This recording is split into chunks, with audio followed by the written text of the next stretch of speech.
బరువు తగ్గాలనుకునేవారు క్యాలీఫ్లవర్ రెగ్యులర్గా తినవచ్చా? మీకు ఈ డౌట్ వచ్చిందా? అయితే ఈ వీడియో మీకోసమే. బరువు తగ్గాలనుకునే వారికి ఆహారం విషయంలో కొన్ని సందేహాలు ఉంటాయి. ఈ క్రమంలోనే వెయిట్ లాస్ కోసం ప్రయత్నిస్తున్నప్పుడు క్యాలీఫ్లవర్ తీసుకోవచ్చా అనేది చాలా మందిలో ఉండే డౌట్.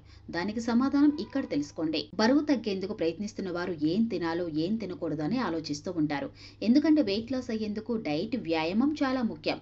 క్యాలరీలు తక్కువగా, పోషకాలు ఎక్కువగా ఉండే ఆహారాలు డైట్లో ఉండేలా చూసుకుంటే బరువు తగ్గేందుకు సహకరిస్తాయి. దీంతో ఆహారాల విషయంలో డౌట్లు వస్తుంటాయి. బరువు తగ్గాలనుకునేవారు డైలీ క్యాలీఫ్లవర్ తీసుకోవచ్చు అనే సందేహం వ్యక్తమవుతూ ఉంటాయి.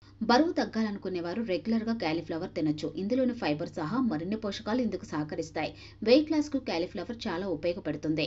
క్యాలీఫ్లవర్ లో క్యాలరీలు చాలా తక్కువగా ఉంటాయి. 100 గ్రాముల్లో సుమారు 25 గ్రాముల క్యాలరీలు మాత్రమే ఉంటాయి.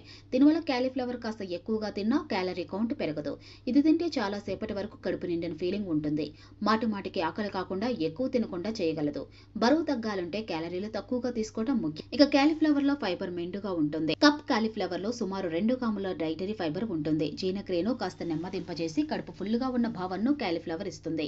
పేగుల కదలికలను కూడా ఇది మెరుగుపరచగలదు. మలబద్ధకం లాంటి సమస్య తగ్గేందుకు కూడా ఉపయోగపడుతుంది. శరీరంలో నుంచి వ్యర్థాలు సులువుగా బయటికి పోయేలా చేస్తుంది. బరువు తగ్గేందుకు సహకరిస్తుంది. క్యాలీఫ్లవర్ లో ముఖ్యమైన విటమిన్స్, మినరల్స్, యాంటీ ఆక్సిడెంట్లు ఉంటాయి. విటమిన్ సి, కే, పొటాషియం, ఫోలేస్ సహా మరిన్ని పోషకాలు క్యాలీఫ్లవర్ లో మెండుగా ఉంటాయి. ఇవి బరువు తగ్గేందుకు సహకరించడంతో పాటు పూర్తిస్థాయి ఆరోగ్యానికి మేలు చేస్తాయి. ఉపకాయం తగ్గేలా సహకరిస్తాయి. క్యాలీఫ్లవర్ లో సుమారు 92% వాటర్ కంటెంట్ ఉంటుంది. శరీరానికి హైడ్రేషన్ అందించేందుకు ఇది ఉపయోగపడుతుంది. ఇది కూడా కడుపు నిండినట్టు ఫీల్ అయ్యేలా చేయగలదు. అతిగా తినడాన్ని తగ్గించుకోవచ్చు. క్యాలరీలు బర్న్ అయ్యేందుకు జీవక్రియ మెరుగ్గా ఉండాలంటే సరైన డీహైడ్రేషన్ చాలా ముఖ్యం. క్యాలీఫ్లవర్ లో కార్బోహైడ్రేట్లు కూడా తక్కువగా ఉంటాయి. ఒక కప్పు క్యాలీఫ్లవర్ లో సుమారు 4.9 గ్రాముల కార్బోహైడ్రేట్లు మాత్రమే ఉంటాయి. ఇది కప్పు అన్నంలో ఏకంగా 45 గ్రాముల కార్బ్స్ ఉంటాయి. కార్బోహైడ్రేట్లను తీసుకోవడం తగ్గించుకోవాలనుకుంటే క్యాలీఫ్లవర్ ను భోజనంలో ఎక్కువగా తీసుకోవచ్చు. కొవ్వు కరిగేందుకు కూడా ఇది ఉపయోగపడుతుంది. క్యాలీఫ్లవర్ లో గ్లైసెమిక్ ఇండెక్స్ కూడా చాలా తక్కువగా ఉంటుంది. దీనివల్ల కూడా ఆకలి తగ్గుతుంది. ఎక్కువగా తినడాన్ని ఇది కూడా నిరోధిస్తుంది. శరీరంలో బ్లడ్ షుగర్ లెవెల్స్ నియంత్రణలో ఉండేందుకు కూడా తోడ్పడుతుంది. ప్రోబయోటిక్ గాను క్యాలీఫ్లవర్ ఉపయోగపడుతుంది.